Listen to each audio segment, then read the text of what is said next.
Good afternoon, everyone. Welcome in the class of science.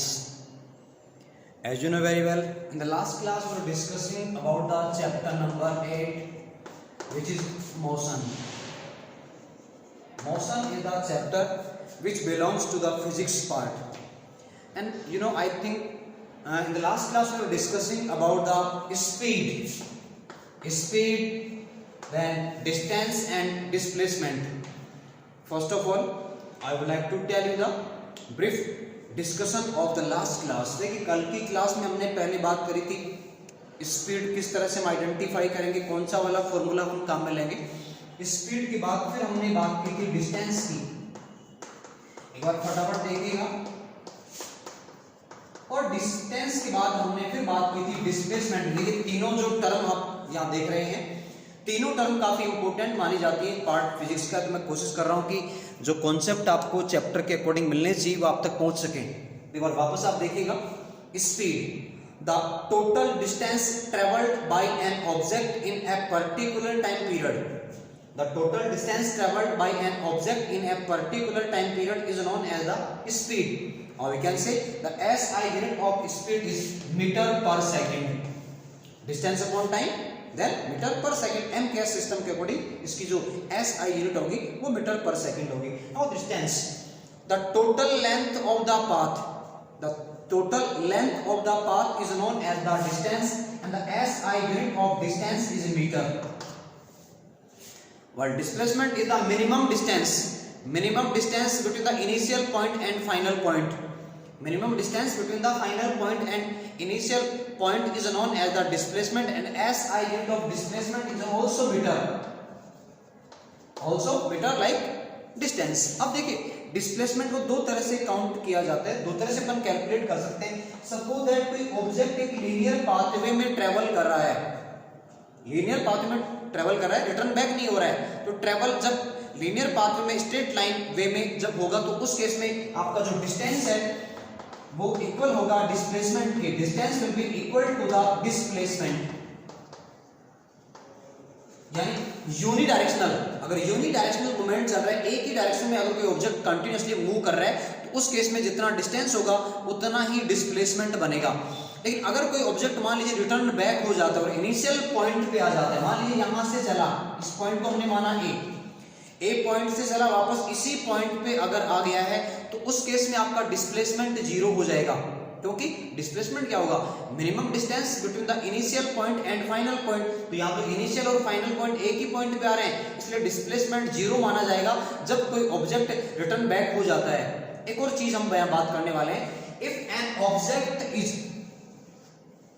Travelling on a circular path, अगर कोई object एक circular path पे rotate कर रहा है, मूव कर रहा है और एक साइकिल कंप्लीट कर लेता है तो उस केस में उसका डिस्प्लेसमेंट जीरो होगा। 2 साइकिल कंप्लीट कर लेगा तो भी उसका डिस्प्लेसमेंट जीरो होगा।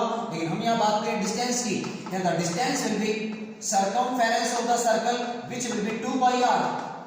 इन a circular pathway the distance will B 2 pi r while the displacement will be 0। तो ये हमने कल की क्लास में डिस्कशन कर लिया था। आज टॉपिक आगे वाला लेंगे और नेक्स्ट टॉपिक हमारा आता है इस चैप्टर का। देखिए चैप्टर ज्यादा बड़ा नहीं, कॉन्सेप्ट आपको काफी बड़े बड़े यहां नजर आने वाले हैं। Next is change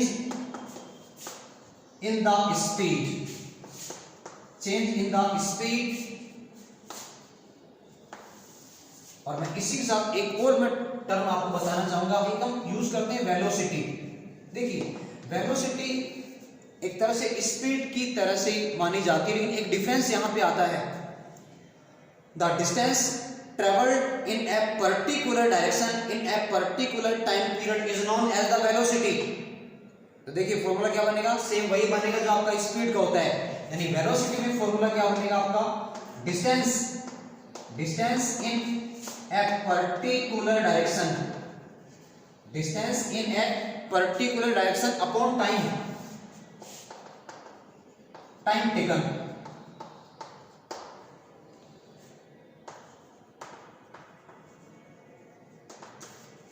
distance in a particular direction upon time taken is known as velocity. यानी कोई ऑब्जेक्ट अगर एक पर्टिकुलर डायरेक्शन में ट्रेवल कर रहा है टाइम पीरियड के according with respect to the time, then it is known as the velocity.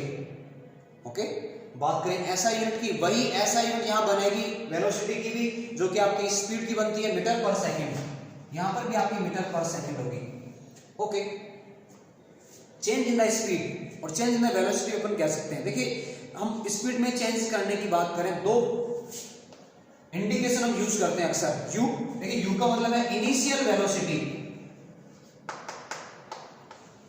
U means initial velocity, why small V is equal to final velocity.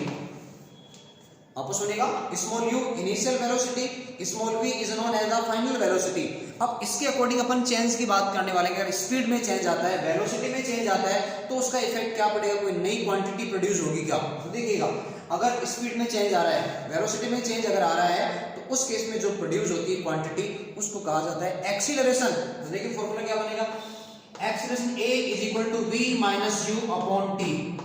यानी कोई object resting stage से move करना start करता है, resting stage में है, इसका मतलब उसकी इनिशियल वेलोसिटी 0 मानी जाएगी। तो रेस्टिंग स्टेज से चलना स्टार्ट करता है, u 0 हो गया, और उसकी फाइनल वेलोसिटी जो भी होगी बनेगी। तो पर्टिकुलर टाइम पीरियड में जो चेंजेस वेलोसिटी में आ रहे हैं उसको हम कहेंगे एक्सीलरेशन। तो देखिए डेफिनेशन क्या बनेगी, the change in the velocity और speed per unit time, the change in the speed और velocity per unit time is known as the acceleration. A for acceleration। Okay, acceleration में भी पॉजिटिव और negative और zero. ध्यान से सुनेगा, एक इंपॉर्टेंट कॉन्सेप्ट आपको बताने जा रहा हूं। जो हमारा एक्सीलरेशन है, इट में भी पॉजिटिव, इट में भी नेगेटिव, इट में भी जीरो। बात करते हैं तीनों कंडीशन की, कब कब ये पॉजिटिव, नेगेटिव और जीरो होंगे। पहले पॉजिटिव से स्टार्ट करते हैं। देखिएगा, एक ऑब्जेक्ट ट्रेवल कर रहा है, एक एग्जांपल के साथ मैं आपको यहां एक्सप्लेन करना चाहूंगा पॉजिटिव को लेके। देखिएगा, मान लीजिए ए पॉइंट पे कोई ऑब्जेक्ट है, इस ऑब्जेक्ट ने ए से बी तक जाने में जो भी डिस्टेंस ट्रेवल की है, यहां स्पीड रही है 20 मीटर पर सेकेंड। ये मान लीजिए आप 20 मीटर पर सेकेंड स्पीड रही है, यानी ये इनिशियल है। फाइनल स्पीड की हम बात करें, ये आपकी हम मान सकते हैं, एज्यूम कर रहे हैं 40 मीटर पर सेकंड है, यानी स्पीड में इंक्रीज हो रहा है, हालांकि चेंज भी आ रहा है, इसका मतलब एक्सीलरेशन तो डेफिनेटली प्रोड्यूस होगा। 20 मीटर पर सेकंड की बाद में चल के 40 मीटर पर सेकंड हो गई है। हम जब इसका एक्सीलरेशन निकालेंगे तो सिंपल सी बात, आप देखिए आंसर पॉजिटिव में आपका आएगा, हम निकाल सकते हैं। अब ये मान लीजिए टाइम पीरियड यहाँ पे चल रहा है आपका, ये मान लीजिए 10 सेकंड में हो रहा है चेंज, ये चेंज आपका 10 सेकंड में हो रहा है। तो A equals to V minus U upon T आप करेंगे, ये आपका हो गया V, ये आपका हो गया U, ये V है, ये आपका U है। आप निकालें आंसर, पॉजिटिव आपको मिलेगा। तो V आपका है 40, V 40 है, 40 माइनस 20 अपॉन 10 इक्वल्स टू ये आपका हो गया 20 अपॉन 10। आंसर आपका आ गया 2 मीटर पर सेकंड स्क्वायर, 2 मीटर पर सेकंड स्क्वायर। मीटर पर सेकंड स्क्वायर आपकी SI यूनिट होती है एक्सीलरेशन की। बात करेंगे भी कैसे आई है, यानी कि यहां पे आपका जो एक्सीलरेशन आएगा वो पॉजिटिव में आएगा, पॉजिटिव पर नहीं लगाएंगे तो भी पॉजिटिव साइन नहीं माना जाएगा। ओके, अब बात करते हैं जीरो कब आएगा। देखिए जीरो कब आएगा, इसी में हम बात कर लेते हैं। मान लीजिए ये 20 मीटर पर सेकंड की इनिशियल स्पीड से स्टार्ट करती है कोई ऑब्जेक्ट, या कोई मान लीजिए टॉय का है चलना, इसकी स्पीड आगे भी कितनी बनी रहती है, 20 ही बनी रहती है।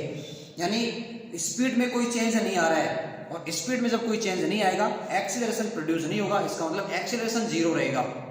अगर स्पीड में चेंज नहीं आ रहा है तो आप मान के चलिएगा एक्सीलरेशन वहां पे जीरो रहेगा। अब बात करते हैं नेगेटिव की। नेगेटिव कब आएगा, सडनली एक चलती कार में या बाइक में या बस में ब्रेक्स अप्लाई किए जाते हैं। सडनली जब ब्रेक्स अप्लाई किए जाते हैं तो जो स्पीड है सडनली कम हो जाती है, और ब्रेक क्या करेंगे, गाड़ी को पीछे की तरफ धकेलेंगे। यानी यहाँ पे क्या होगा, जो गाड़ी आगे चल रही थी उसको पीछे की तरफ एक फोर्स प्रोड्यूस किया जाता है, इसका मतलब एक्सीलरेशन यहाँ नेगेटिव में आएगा। और नेगेटिव एक्सीलरेशन को हम नाम देते हैं retardation. Negative acceleration is known as retardation. अब मैं इसको भी आपको एक एग्जांपल से बताना चाहूंगा, आपको शायद ये बात डाइजेस्ट नहीं हो रही है, फिर नेगेटिव कैसे आ सकता है ए। तो देखिए एग्जांपल से मैं आपको बताना चाहूंगा ए नेगेटिव कैसे आएगा। जीरो आप समझ चुके हैं, स्पीड में कोई चेंज नहीं आ रहा है, एक्सेलरेशन जीरो रहेगा, नेगेटिव कैसे आएगा समझिएगा। ऑब्जेक्ट पॉइंट ए पे है, ए से पॉइंट बी पे चला गया, स्पीड है यहाँ पे 40 मीटर पर सेकंड, अज्यूम कर रहे हैं अपन, ओके। बी पॉइंट पर आते ही जो ऑब्जेक्ट जो भी हमारे पास व्हीकल है, मान लीजिए वहां ब्रेक्स अप्लाई किए जाते हैं, ब्रेक्स अप्लाई किए गए तो स्पीड मान लीजिए हो जाती है 20 मीटर पर सेकंड। भाई स्पीड तो कम होगी ना, अरे जैसे ब्रेक लगाए जाएंगे, हाँ चलती गाड़ी में अगर ब्रेक लगाए जाते तो गाड़ी पलट जाती है, पहले सड़क पे चल रही थी अब पता नहीं कहाँ चलेगी, भाई साइड में जाएगी खेतों में अगर वहां पे है तो, या फिर तालाब है, पौंड, रिवर है, नदी, तो वहां जाएगी, चलेगी, बहेगी, फिर निकाल ली जाएगी, ये तो होगा। सड़क पे तो नहीं चलेगी, जब सडनली ब्रेक लगाई जाएंगे तो टर्न ले लेगी गाड़ी, फिर साइड में जाएगी। ओके, बी केयरफुल गाड़ी चलाते टाइम। देखिए सडनली जब ब्रेक लगाए जाते हैं, सडनली ब्रेक जब लगाए जाते हैं, गाड़ी ब्रेक मानती नहीं, कब, जब स्पीड बहुत ज्यादा है या हम कहीं ओवर स्पीड में अगर गाड़ी चल रही है। तो देखिए 40 मीटर पर सेकंड की स्पीड बाद में 20 मीटर पर सेकंड हो गई, ब्रेक अप्लाई होने के बाद, by applying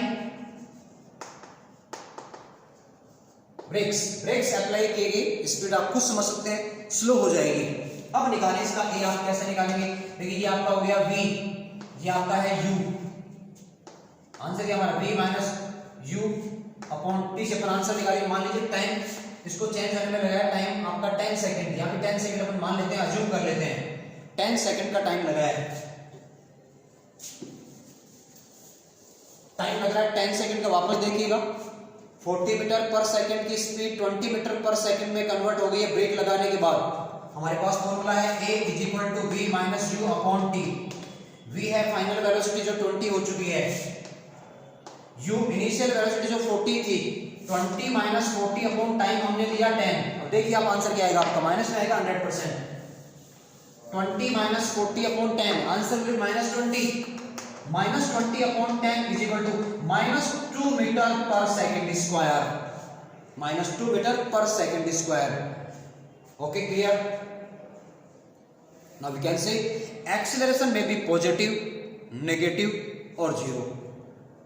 Now that's all for today. Later on we will discuss tomorrow. Thank you so much.